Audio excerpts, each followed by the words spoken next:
2.5% of what number is 88? So gawan lang natin ng equation. So word by word, we have 2.5% of means multiplication. We have what number, so any variable. So let's say n is equal sign, and then we have 88.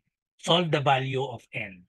Okay, so 1/2 convert in decimal, so that is 2.5% times n equals 88. So to convert in decimal, just cancel the percent symbol and then move these two decimal places to the left. So therefore, this is equivalent to 0.025 times n equals 88. Now divide both sides by 0.025 to solve for n. So cancel this. So therefore, the value of n is, let's make the denominator whole number.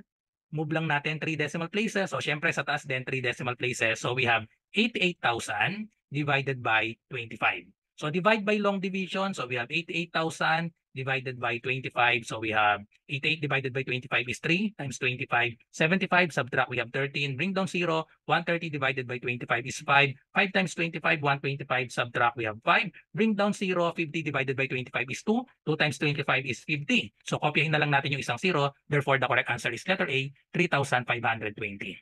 Follow for more.